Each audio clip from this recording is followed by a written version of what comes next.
Write out my own like scene by scene synopsis, so we can, if we want to, we can kind of drill in and look at this closely. I love that, yeah. And that's helpful when you watch I watched the dubbed version of I'm kidding, I didn't.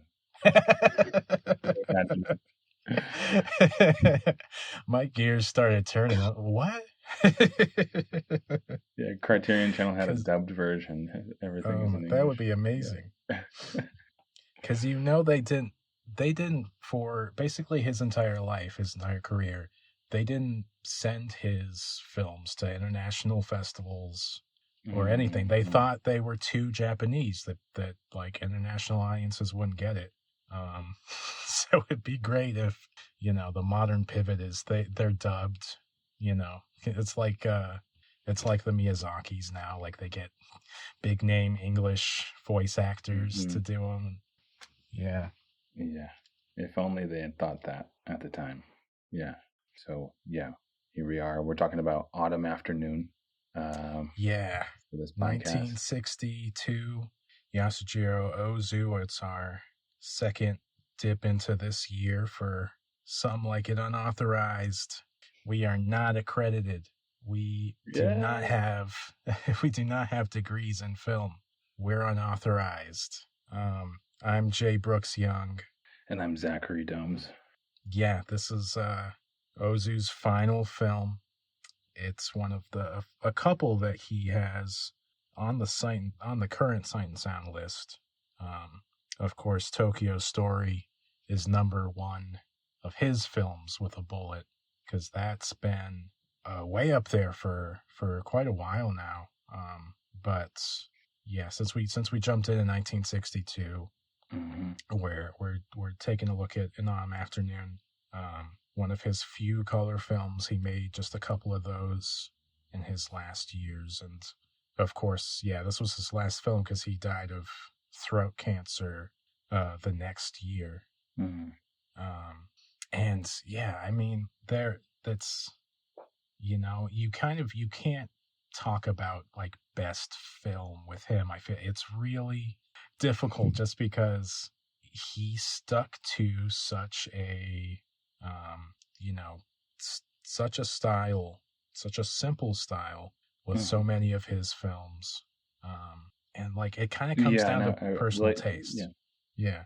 Well, what you were saying too, I think in the beginning, you were saying that not a lot of recognition had come his way from the wider film world, partly because of his distinct style, and also how particular it was for the Japanese culture, and it seemed to the people at the time, if you were from somewhere like France, you might not understand the film to some degree because of how much attention was given to like basic family structures and societal tendencies that maybe not a lot of people on the other side of the world could relate to.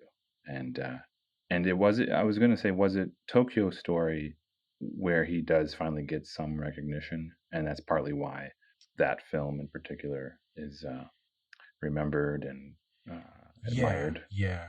It's kind of like the story with Rashomon, which was the big landmark Japanese film that broke out at the European festivals in, I think that was 50.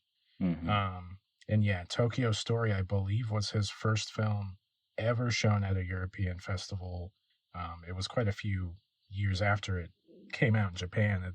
I think it was 57 or 58 in London that they showed it. And it did win a prize, I believe, but I don't think anything else got shown until 63, which was the year of the first New York Film Festival. and they actually got the guy Richard Mm. Roud, who had been organizing the London festivals when they showed Tokyo Story, to kind of head that up in New York. And An Autumn Afternoon was one of the films that they showed there, which you have to imagine was kind of a big deal. It didn't they weren't really like about giving out prizes as much. They wanted to collect sort of the best films that had shown at festivals in that year and bring them to New York. But you had to think that was kind of a big deal. And I believe that same year in Berlin, they also showed some kind of retrospective of his stuff at the Berlinale. I have to Mm. double check that possibly, but I want to say Donald Ritchie brought that together, who was a white dude living in Japan, I believe, um, and kind of worked to get Ozu's stuff recognized over in the English speaking world, kind of in the years after his death. And yeah, you look at where he ended up in Sight and Sound eventually, it was like Tokyo Story getting 6 votes in 62, probably from people who had seen it in 57, or I hope they were inviting some Japanese critics at that point. I know they tried to do that eventually. Mm. But then it's like, yeah, 72, Tokyo Story and An Autumn Afternoon gets votes, you know. 82, Mm-hmm. there's more, and they grow from there. Hmm. Yeah, it is interesting to me how some some things take a little longer to get across the pond, whichever pond it is, Pacific or Atlantic, who knows? But um, and it does though, and then it really stakes a flag, uh, predominantly in on lists like the Sight and Sound, where it just stays at the top. Um, and probably will stay there for a long time. It's you watch Tokyo Story, and I know that we're supposed to be talking about Autumn Afternoon, but something like Tokyo Story, it's like you watch that. I mean, I did at least, half knowing that most people would not be able to sit through that movie. You don't. Most of the population is coming to movies for entertainment, for uh, for something exciting, and Ozu's style is like it's like a slow scroll. It is a you know it's a meditative, contemplative film about, a lot of the times, family dynamics. So we're not talking about Tarkovsky here either. We're talking about just a simple story, and shot in a very structured, very simple style every time. Yeah, it's feels like no one even imitates it really, you know? Like no one Hmm. maybe they do for a section of their film or they do for one film, but no one's going to the extent that he did, like stay dogmatic, stay um, within this very confined, simple style, film after film. And yeah, but like it seemed that the aim that he kind of arrived at with his films was so different from everything else. They're not entertainment. They are this sort of reflective thing. I think sometimes they feel like this mirror on society, or they like um, some of the stuff that I read and heard made it sound like he wanted you to be an observer of real life, and Mm. um, that kind of informed the camera style, where it's a sort of low camera. Um, People have said it's like at the level of someone sitting, like you would sit in a Japanese home, but sometimes it's like a little lower than eye level. It's not You're not like a person there, and that's part of how this isn't like a documentary style in terms of evoking real life. You're like a floating observer, invisible. You're seeing what it would really be like, between like two family members in their home, or between, friends getting drinks, kind of by themselves. And yeah, you're like when you have those straight on angles, the the actors, they sometimes look down the lens, but a lot of times they're kind of looking over it. They're looking past at the other character that's there. Um, yeah, it's it's like how do you get to this style, you know? And apparently he did kind of strip away his films over time. You can go back and look at his silence in his early sound films, and he did dissolves. He did move the camera sometimes, but he kept stripping back the style, making it really simple, where the camera is almost always static. um, Another thing is that like time moves kind of linearly. You know, you're not sort of cutting ahead unless it's like obvious, where you have like a establishing shot of somewhere outside. You know, it's like later in the day, but like within scenes, everything kind of moves linearly, and you don't have flashbacks and things. So that's again where Mhm. it feels like this is just a period of time that, you know, we're experiencing, you know, what these people's lives were like. Yeah, and I want to come back to the low level camera, but because you mentioned the linear timing, he's not showing us events so much as like the discussion about the events. That's very obvious with Autumn Afternoon at the end, where this sort of marrying his daughter off comes to fruition, and yet the one event that we would kind of expect to see, we don't see. We watch him send his daughter off to the wedding, and then we see him after the wedding. Yeah. So it's Ozu's, his intention is to show us the things that other films would make a big deal about, and he's showing us those more in between moments, uh, and then and really holding us there for longer than you'd expect, even. Yeah, I feel like he's interested in the way that we experience things, just like in such a literal sense of, you know, there's an anticipation of an event.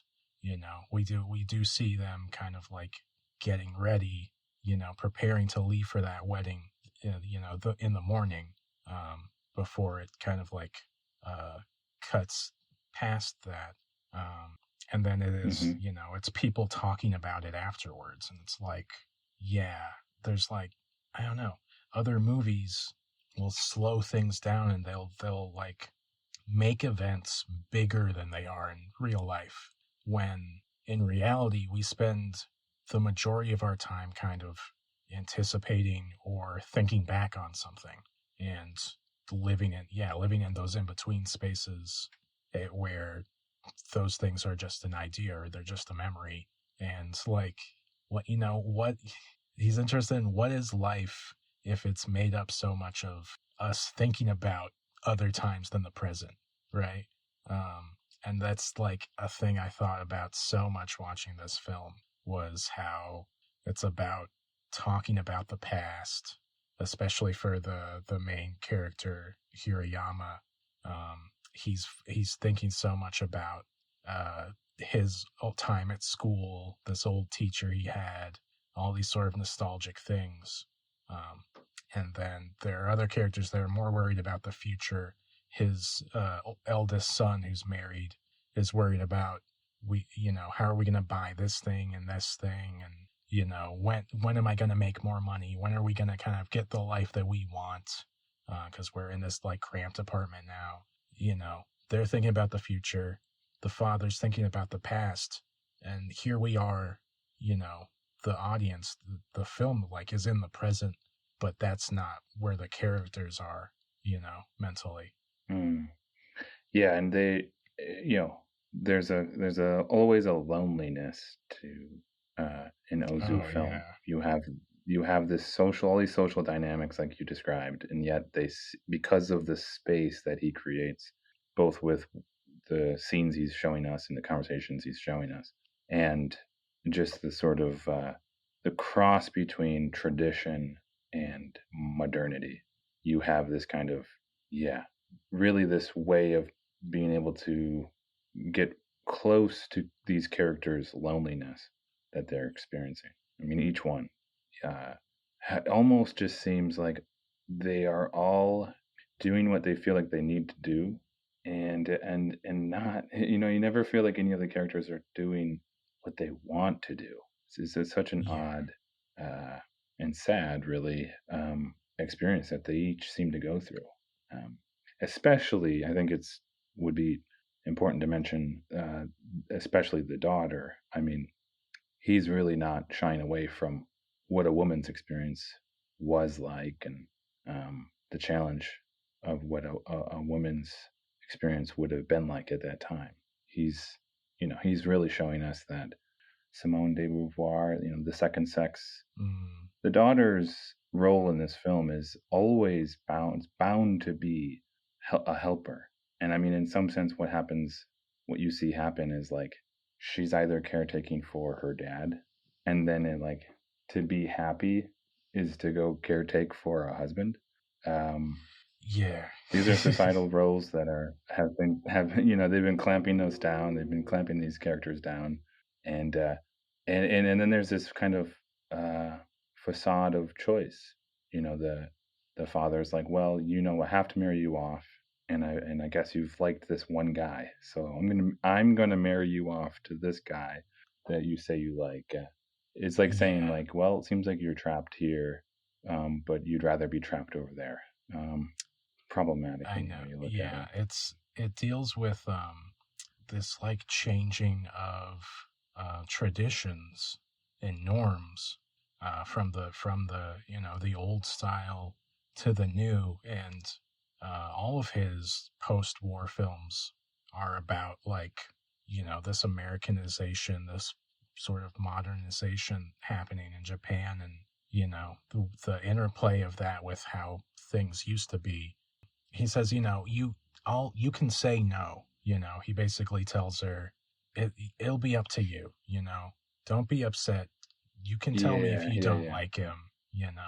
We're finding some kind of middle ground, but that kind of highlights how the whole thing is so strange and absurd, and there's like it feels like there's no Hmm. right answer here. And it's like it's so hard to say what Ozu himself was intending there, because there's no tricks to really look at and say, oh, he's poking fun here. It's because it's played so realistically, and without like a kind of melodrama or anything. It feels like maybe he was a conservative guy, and he felt like things were better back then. It's hard to say. Maybe he was a more modernist guy. Maybe he just like maybe he didn't have the answers, and like the film is just an attempt Hmm. to tease that out in some way, and he had to make the film in this style just to see if life made more sense to him after. Right. I mean, yeah, absolutely. That's kind of like he seems more to be, with all of his films, kind of showing us where society is at from a kind of neutral, and even to some extent like a loving kind of acceptance point of view. And Yeah. why I think that is the case, and where I think that comes across, is from that lower level uh, perspective of the camera. It's static, it doesn't move, and it stays on objects even when people leave the frame. And we're not we're the cut, like you said, the cutting in other films, the way it's edited will oftentimes, even in that, will create a feeling. It'll create it'll stir an emotion. It'll cause questions. You could imagine a character saying something, and then it cuts to a reaction from a different character. That kind of cut is going to give the audience an impression of what Yeah. maybe the director is Yeah. going for, and and and and Ozu shies away from that. Yeah, I'll say it's actually in his comedy where he does employ that more, the sort of classic Ah, right, right. comedy reaction shot. And so, yeah, you do see the sort of absence of that when he's being more sort of naturalistic and, yeah, not at all heightened. I also had just watched Floating Weeds, another one of his color films, which is a remake of one of his early films. So it's like got a little more drama and a little more comedy around the edges. Um, it was really interesting to watch, but Mm. like, yeah, there was like a kind of broad comedic character in that you do have your sort of like reaction shots and people kind of playing off of that character that it stuck out in one of his late films where everything else has that really clear style. Mm. I love that. Yeah, yeah. You know, the other thing I was thinking was, like you were saying before, the camera's low, and so that is at the level of people sitting. And anybody you see sitting, and I'm guessing this is the way it was with Japanese culture, is when you sit, you're having a conversation. You kind of become a little more philosophical, a little more interested in how the world works and and what choices you might make. And so when you come down to that level, you are just sort of wondering about life. You're kind of reflecting on it from that level. But not only that, as I was watching Autumn Afternoon, I was also thinking that's the level of a child's perspective, and whether or not he intended for it. Um, what all of these adults are discussing how they should be adults. You know what I mean? They're talking about adult life and all these traditions and things like that.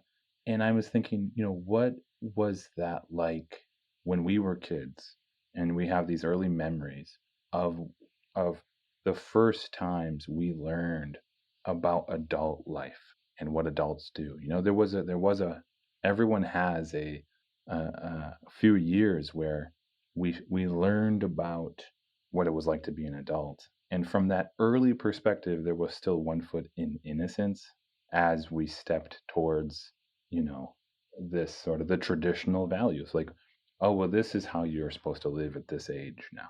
And these are the things you should do. And right, like the the father actually acts as a kind of almost a neutral uh male position, you could say, because he just has all of his friends telling him, "Oh, you should do this. You should marry your daughter off." Right? He's sort of like, "Oh, Yeah. I don't know," and they're telling him, "This is what you need to do."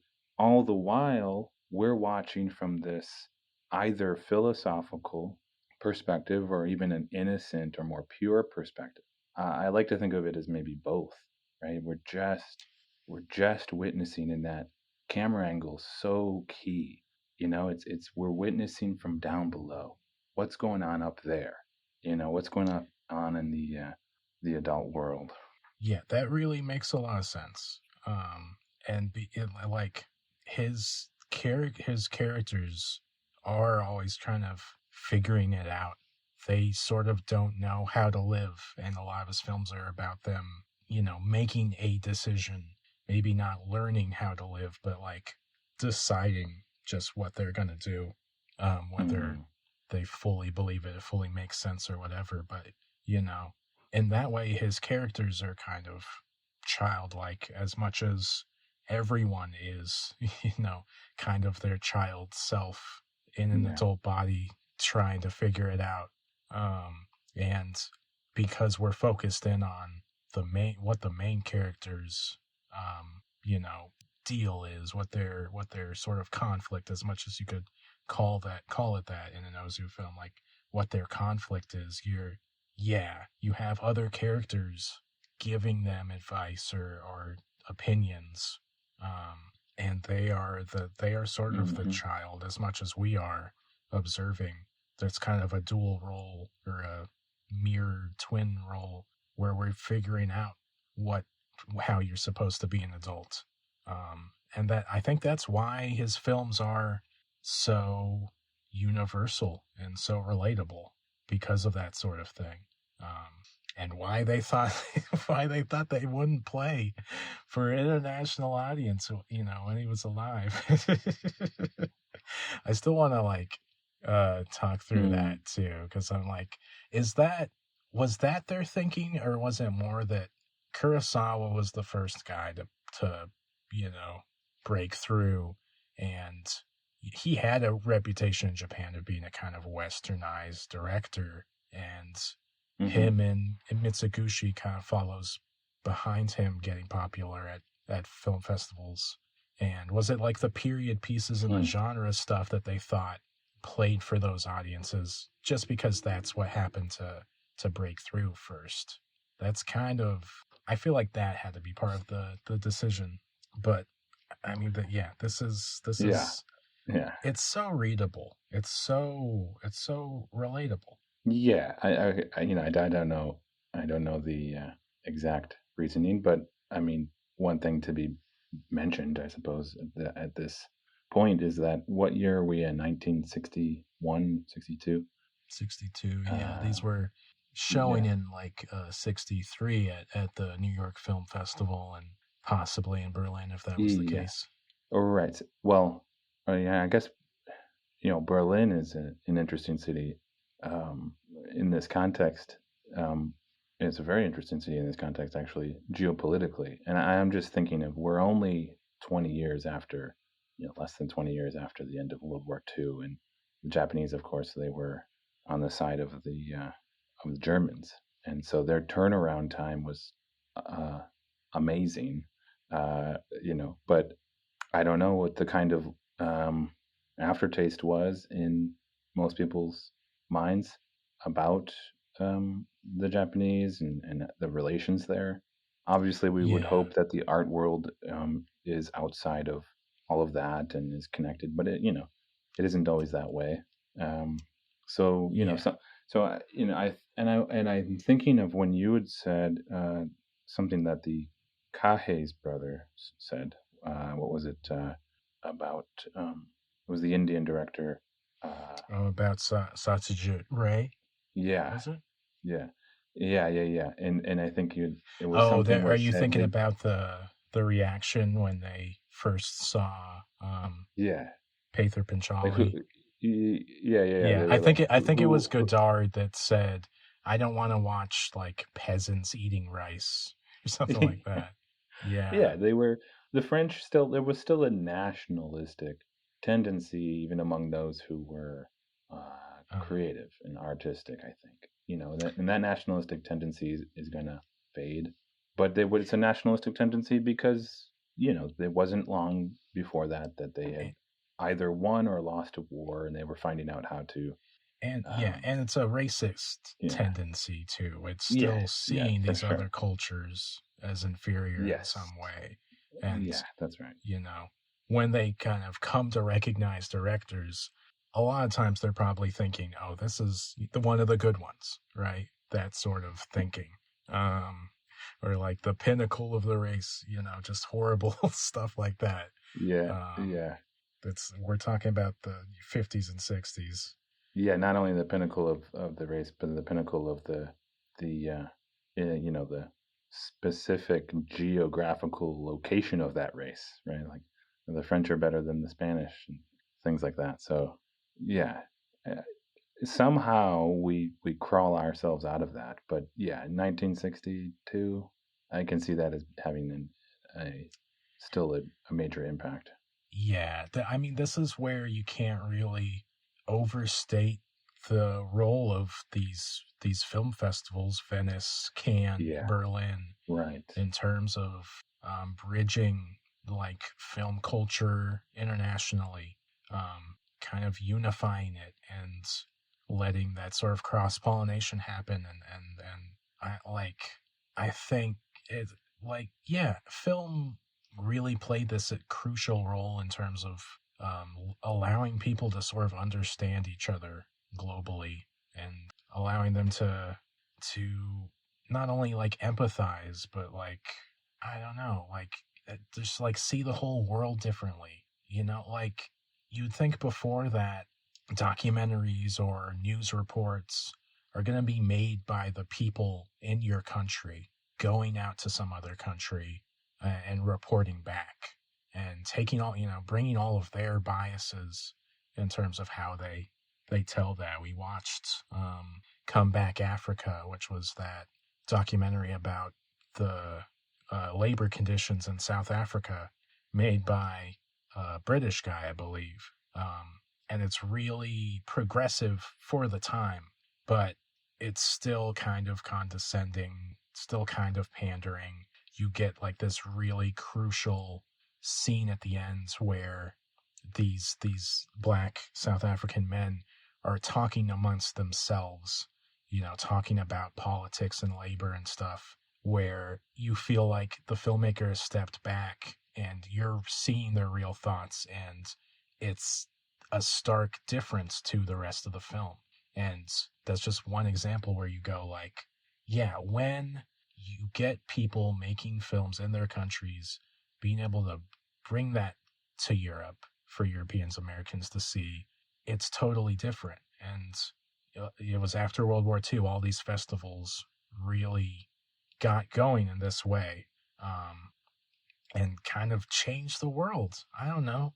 That sounds hyperbolic, but we had such a kind of monoculture at that time that it feels like that changes everything when people from other countries are able to sort of speak for themselves on a global stage. And movies are like a mass medium where that's possible. Uh, I hope that's not too much of like a Absolutely. diatribe I just went on, but No, not at all. That's absolutely true. Yeah, it's absolutely true. I hadn't. Yeah, it's easy to forget because like most things history related, it's easy to forget just how miraculous, really, a lot of these things are. It's like the Olympics. It's sort of an impossible project that we made work. Um, yeah, and I will, as you were saying that, I was also thinking of the difference between the really radical difference between some films from different cultures. Um, and with Ozu's films, as much depth as there is, one other thing that could potentially be mentioned too is his use of shining the light on the difference between classes, and that's definitely one thing that's like not that relatable. To let's be honest, the father in Autumn Afternoon, this is a family that's apparently maybe low middle class to some yeah, degree. they're able to Um, afford a yeah. maid, right? um, Yeah, so you're I would not say see, middle yeah, yeah, class. yeah, middle class, but they're talking about how they can't afford, they struggle to afford certain things. But look at their life and look at their house, and yeah, they have a maid. It's like, um, Scandinavian in that way or something. There's like you know, still feels like the struggles are not that relatable, given even though they can't afford many things.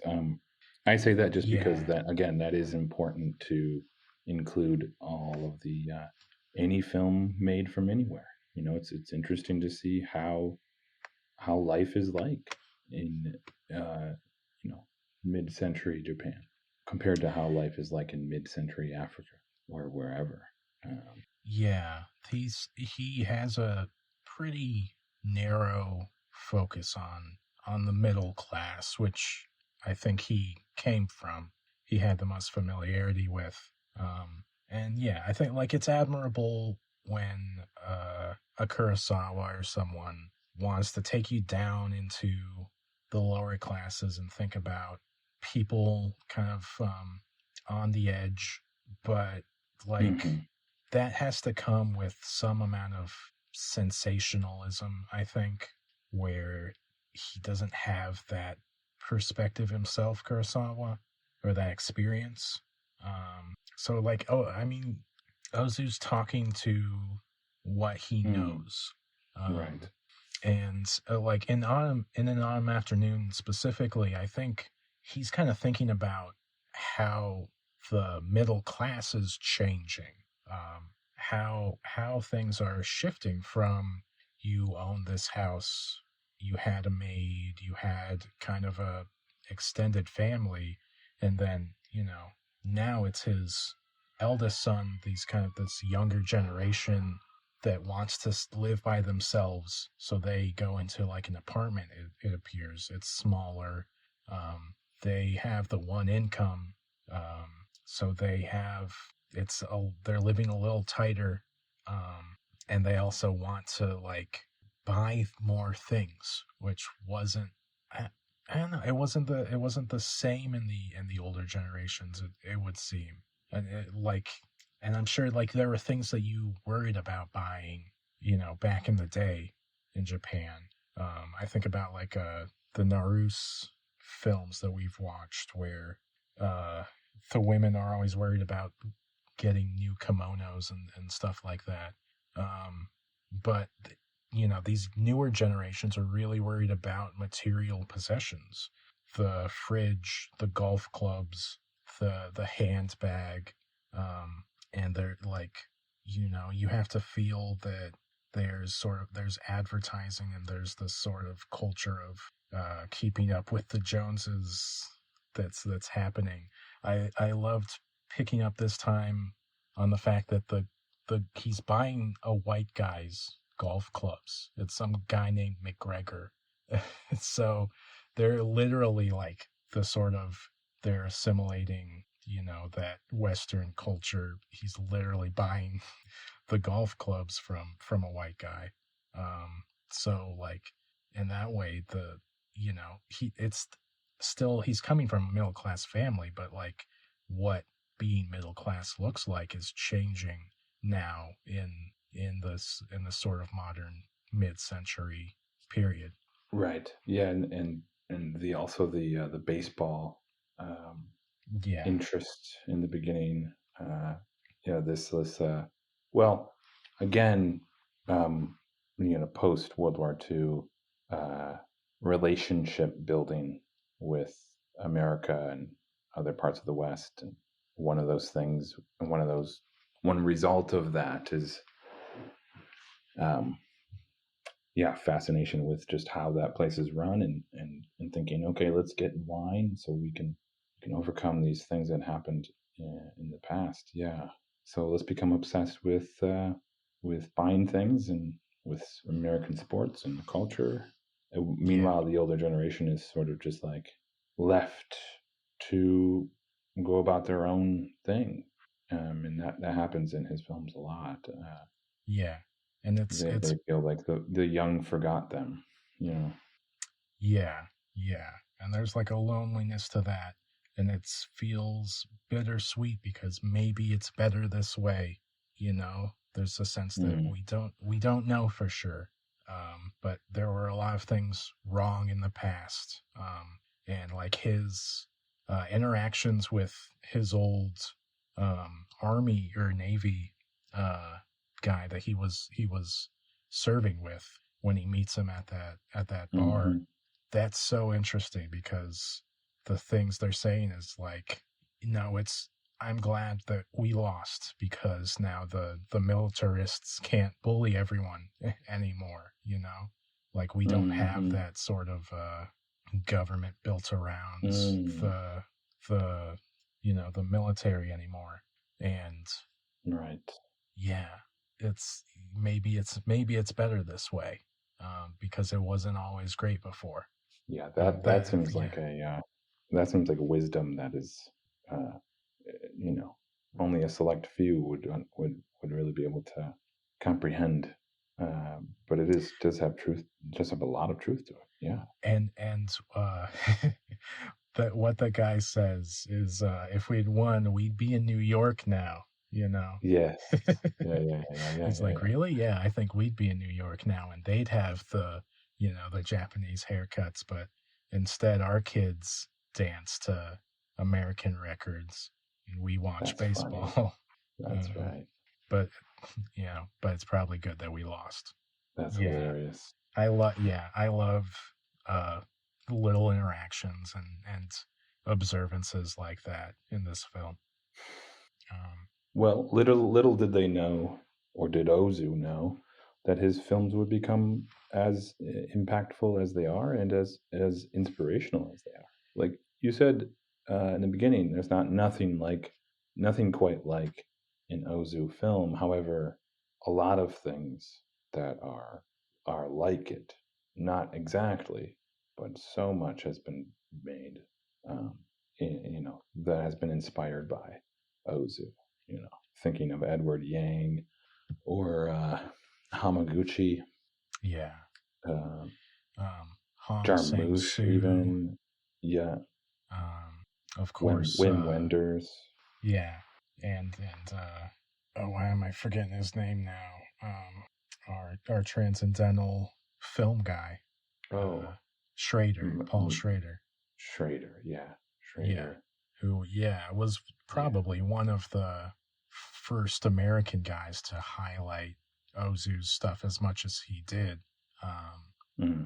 and talk about him in that conversation with Bresson and Tarkovsky, these other guys who let film breathe and kind of found that you could Mm-hmm. do something different with film by stripping all this stuff back and leaving space for the your mind to wander and you're kind of like for the audience to kind of search out the meaning, where there's just like space in the films. And yeah, Mm-hmm. he incorporated that Yeah, in and I think his one of the yeah, films. right, right. I feel like I remember him saying that one of the ways in which you create that effect is by having the main character have a sense of a loneliness, right? Like having a sense that they're different from the world around them. So the film is shot more slowly. It's paced more slowly, and the character is experiencing the world from this sort of almost third person perspective. He's seeing everything happening around him. He isn't caught up, or she isn't caught up in what's going on. They're somewhat outside of it. Schrader wrote Taxi Driver, which is like a really um, good example of that. The main character is not connected to the world in really any way. He has no friends. He's very lonely, and so you, as an audience member, are left to just sit with that difference between character and world. And there's a lot of times a huge space, a huge gap there. Again, that's why it often feels lonely with an Ozu film. You feel Yeah. like the main character here, he's older, and he has all these reasons why he's separate from what's going on in his life and what's going on around him, from his daughter, from the younger generation, from even his friends who are all kind of telling him how he should be, what he should do, and his reaction is always very curious and innocent. You know, right in the beginning, he's told by his friend, you should marry your daughter off, and he's just kind of like, oh, really, really, and there's a distance there, and as the movie unfolds, it sometimes feels like there's just a widening of that distance until you get to the end where he's sitting there in his kitchen alone. Can't be any more lonely than that. You're not left with the dad and his son um, going fishing together and having a good time. They're sort of having an argument, and he's half drunk and completely lonely at that point. Yeah, yeah. I think like Taxi Driver, that's kind of an extreme example because like I think you just have to focus on those sort of in between moments that we were talking about where yeah, when you're not caught up in some event, you're not running from place to place and, living out the plot of a movie, you yeah, you're lonely. You're like yeah, you're kind of on an island by yourself, sort of, when you're in those in between spaces in life. And that's what, like, yeah, that's what we're kind of focused in on here. And yeah, I try to find when it happens, but yeah, sometimes he's like, his response when people give him that advice is not even verbal. He just, Yeah. he kind of grunts, but he Yeah. can't even really face it in that moment. Hmm. And all these Ozu films are kind of about what people aren't saying, which feels real to life. So often we give the answer to try to move the conversation along, and we never address what we really feel, at least in the moment, you know, and and then we don't address it with ourselves when we're alone either. And though, like, that end shot of him in profile where he kind of like looks like he's starting to cry a little bit, and he walks away from the camera, and he's like Mm. framed in the doorways, like that's a little bit of the emotion coming out, but he's still, you get the sense he's still going to tamp it down, and he's still not going to address it. And that's like, oh my god, like what a sort of melancholy thing, that like this guy, as old as he is, as much as he's lived, can't address how he's feeling. Yeah. Right. Right. Well, then the cinematic experience is a perfect place for a culture, especially that can't or has a struggle with expressing emotions of sadness. Say, it's the best place to process that, at least for the time Yeah. that I can think of. It's a dark setting. Everyone's looking at the screen ahead of them, and yeah, Ozu is presenting us with extremely sad uh, storylines, character arcs, and for a culture that would struggle with that, there they get to express it, and maybe the person next to them peeks a glance over and sees a tear, but it's acceptable, and uh, not only acceptable, but um, almost like that's the goal, that's the point. Yeah. Come here to cry about our life and how challenging it is in these certain ways, and how sad it Yeah. is in these ways.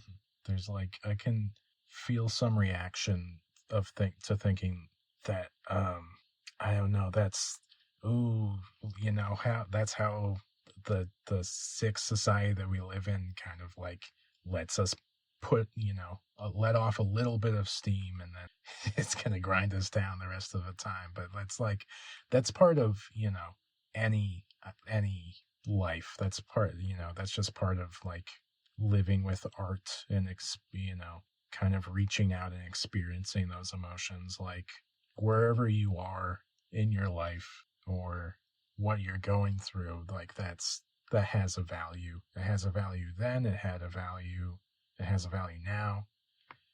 He basically said, I'm a tofu maker, and uh, I'm gonna make tofu every year, and it's gonna taste kind of the same. But like, I'm one of those craftsmen that are trying to do their best at their craft, and you do that through experience. But that's also speaking to, making sure that people can have that experience every year. That he comes back with a new film and lets you go and have that experience, that's a part of your life. Like, that's, we I don't know, we when we're looking back at history, we forget sort of what it was to live in that moment. And yeah, this dude made a lot of the same films, but you couldn't just like, there were no videotapes, there were no DVDs or streaming. You couldn't just go, find his movies and watch them again. He came out with a new one every year Hmm. for you to come back and have that experience. Like, yeah, that's Right. sort of, Right.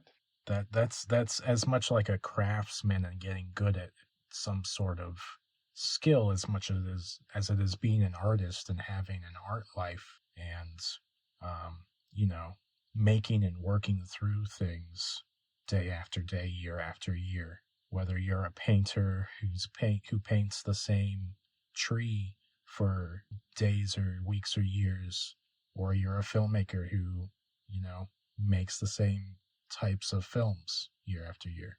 Hmm. Yeah, he very much was like a craftsman in that way, for sure, for sure. And I think he was asked about that, and he said something, why to keep making the same film over and over, and it was his answer was something like, well, uh, you know, in doing that, a kind of truth is revealed that's actually deeper, in much the same way that you were describing. If you're making you're a shoemaker, you make the same kind of shoe. Well, by the end of your life, you will have made the best shoe in that style. You will be the number one, not the number one, but the you will be the most you'll have the most expertise in regards to um, how to make the best style of that thing, the Yeah, most beautiful you learn a uh, little more version of every that thing. time. Um, Yeah, yeah, that does feel very. It does feel like a lot of aspects of that come from Japanese culture, making sushi and you know building and designing. There is definitely an insight into that, into the benefit of that, into the um, importance of doing something like that. Um, Sticking yeah, to one thing and perfecting it. yeah. It's it's incredible. Well, you said in the beginning, you said you couldn't pick a favorite, but I'm gonna have to ask you because you said what would be your um, favorite Ozu that you've seen? I've kind of landed on Late Spring, which is Mm, his other film that shares a very similar sort of plot to this one. I don't know if you noticed that, where it's about like a daughter and a I did, father, yeah, their I relationship. definitely did. Yep, Um, yeah. but yeah, I don't, Well, it's the same actor that plays the dad in each one, right? right, Chishu Rio, yeah, who Yeah, worked with him time and time again. Um, yeah. in the Vim Vendors documentary Tokyo Ga, he goes to Japan. He wants to see if the Tokyo in Ozu's films is there to any extent, if he can find it and photograph it. Mm, Um, and along with doing stuff like going to those like rooftop driving ranges like they show in this movie, he also goes and hmm. interviews Chishu Ryu, who was still alive at this time, because he was not an old guy. Wow. He played older in a lot of these films with the painted on gray hair and Yeah. stuff. But Wow. he's incredible because he's so modest about his role, often being like the lead actor in all these films and just saying like I wasn't a good actor. I just did what he told me to do, you know. And I just kept coming back to work. Ozu sounded a lot like Bresson in that way where he didn't give a lot of direction. It was just like, yeah, say your lines. And we'll do, you know, a certain number of takes and when we got it, he'll say, "Okay, that was good. Let's move on." You know. Hmm. But Well, he painstakingly set up so much of the of so he set up so much of the rest of the film. So he crafted these intricate sets where every scene looks like a postcard in on an yeah, afternoon, especially with the color. I mean, you're just living in a postcard of Japan uh, houses. yeah, yeah. Uh, And I so love yeah, his use of color in these too. yeah, Watching this and Floating Weeds, you got to watch Floating Weeds because it is also beautiful, and it's mm, one of his few films that doesn't take place in Tokyo. It's like supposed to be in a small village, a seaside village, and you get to see like huge ships, lighthouses, and stuff. He loved the color red. There's a lot of like red accents in this that are gorgeous, and yeah, every single frame he kind of wanted to be like a painting, or you know. something that you could just Mm, pick out of the film, and it would sort of stand on its own. Yeah, right. man, that's it's like he was great at black and white photography, but like you get to these color ones too, and it's like this is awesome. Astonishing. Yeah. I mean, just Um, astonishing. I mean, just artistically, you have, I noticed in one particular frame, the use of color in terms of its, where it's placed. I saw somebody wearing a red shirt down on the left part of the screen, and then a bit of red. It was either an ornament or a painting or something up in the right. Um, you know, everything is balanced yeah. so articulately. Uh, you can just look at one frame and just think, how did he orchestrate that whole thing, and does that perfectly through every film that he makes. Yeah. Yeah, it's probably easier when you don't move the camera and you don't have that many different shots. You don't cut as often as other films. But yeah, by all accounts, Hmm. he was so meticulous, moving stuff, ever so slightly, going back and checking in the camera, moving it a little bit more, that sort of thing. Um, Hmm. but yeah, I don't. It's hard. I think in a sense, like your favorite Ozu film is the last one you saw. Like, yeah, Hmm. going back and watching an autumn afternoon a second time, I was just like, I love this. Yeah.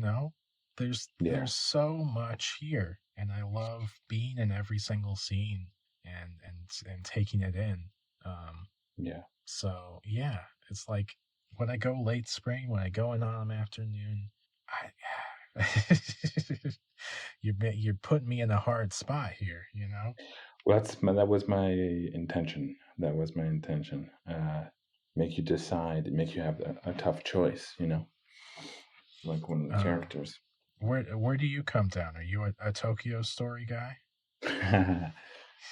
you know, I loved Tokyo Story, um, but I would have to agree with you. I would have to. I like this idea of my favorite Ozu being the last one I saw. So I'll go with Mm, Autumn Afternoon.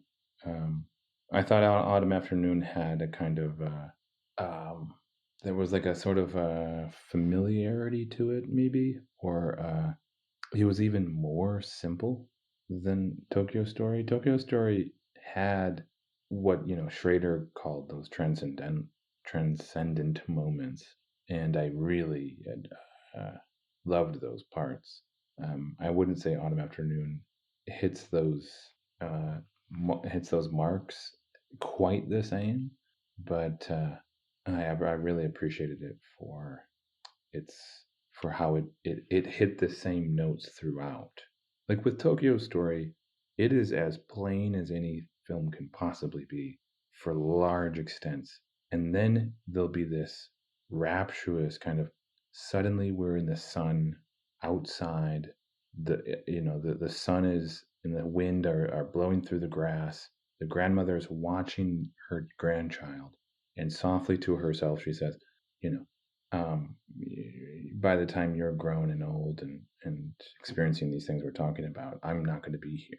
And she has almost basically a tear in her eye, and just the way he carves that scene out is remarkable, and almost like time stopping. Like it feels like you're in an awe, in that kind of way.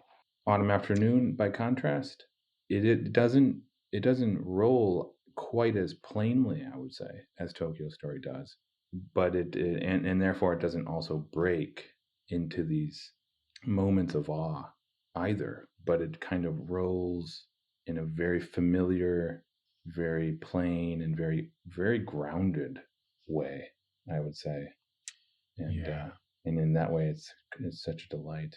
and I feel like those like late 40s, early 50s ones, Late Spring and Tokyo Story, have a little bit more of a grander music score. Am I remembering Mm, that right? yes, and in grander and also sparse, a little sparser, I think. And I think that's good to Yeah, note, though, because with Autumn Afternoon, it is for sure playful. I mean, and it's so yeah, playful at times that that's another point of difference. You'll have this somber experience that they're going through, and playful music in the background, I again know. creating that sort of distance, yeah, or that It really comes solitude. across in the Yeah, last scene when it comes yeah, back in. Like, yeah, yeah, that's one point of difference between yeah, that really stands out to me. And it feels more familiar. It feels like he's trying to get something more mundane and more um just regular everyday life. Like, this is this isn't momentous. This is like one just period of time among many. And this is just yeah. going to be one moment, and it's going to be an autumn afternoon. That's all it's going to be. Yes. Yes. Yeah. Exactly.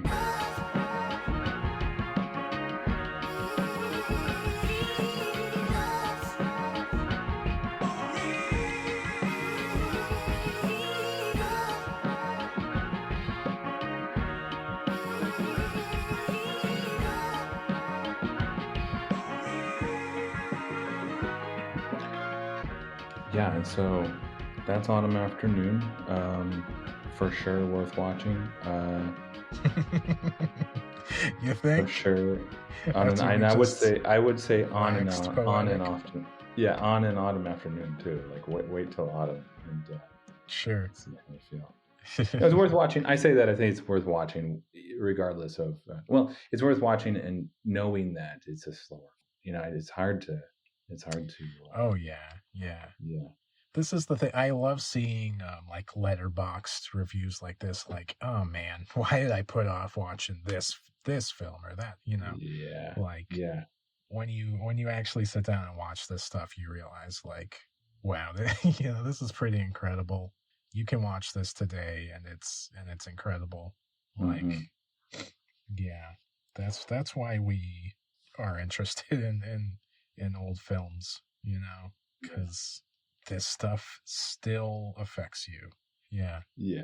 In contrast to uh, Ozu, the next film we're gonna do is Harakiri, um, Yeah.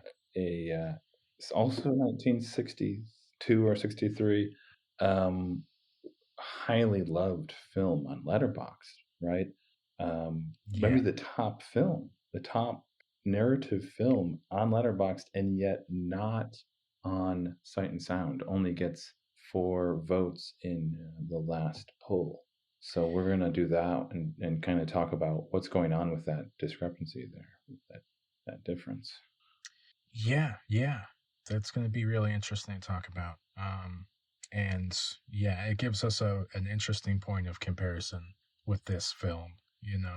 I feel like when you get into Japanese film, it just feels like you keep pulling out gems. You go deeper and you keep finding really interesting stuff. Like, they had such a robust film industry with a lot of incredible directors, and that's such a different film from this one.